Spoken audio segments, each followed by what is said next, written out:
Elvington and the Way 31 Storm Tracker Early Warning Radar Network. And we just continue to suffer through the heat here this summer. Of course, every summer is hot here in North Alabama, but this summer is a little bit different. We've had about 4 to 5 significant heat waves so far since the beginning of June.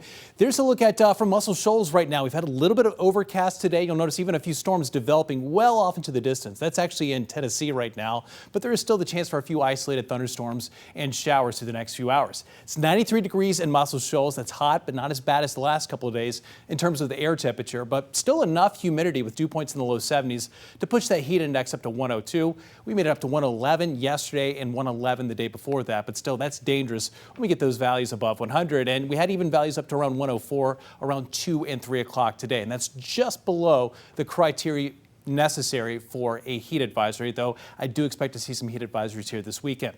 Take a look at this. This is a wide view of the Way 31 Storm Tracker Early Warning Radar Network and the satellite.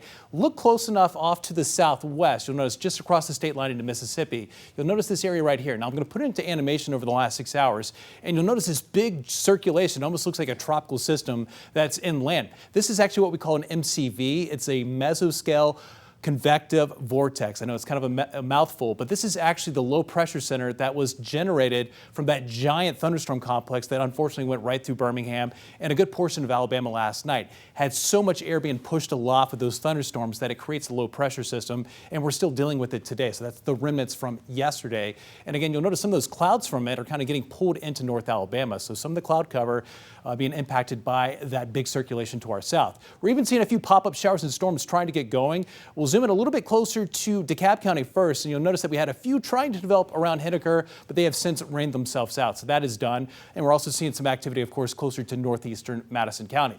Through the rest of this evening, about a 20 to 10% chance. But as we start to run out the heat of the afternoon, we're going to see anything that develops quickly winding down. A look at future radar. You'll notice that we're seeing dry conditions around 8 o'clock tonight. So even if you're heading out to Toyota Field for the trash pandas, any little bit of activity, it should be done closer to that first pitch. Tomorrow morning, we're seeing mostly clear skies other than maybe a little bit of fog in the river valleys. And then by tomorrow afternoon, you'll notice that we're seeing a few pop-ups to our north and east, and it's even possible here in North Alabama, but the chances are low. And then heading into your Sunday morning, clear skies with the chance for a few pop-up showers and storms, but the chances are very low both Saturday and Sunday, and plenty of sunshine to get us up to the upper 90s. 98 for a high tomorrow, just a 10% chance for some rain.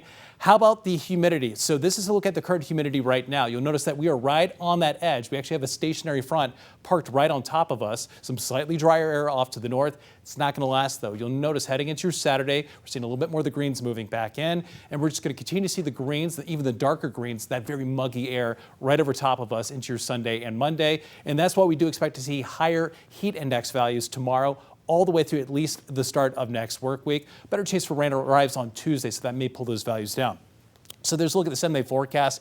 98 for a high tomorrow, 97 for your Sunday, and still in the upper 90s on Monday. Again, a slight drop off in temperatures Tuesday and Wednesday, still in the mid-90s. That is still dangerous heat, and then back up to the upper 90s on Thursday. But you'll notice that the rain chances do go up by Friday of next week, and even a decent chance before that. And we desperately need the rain.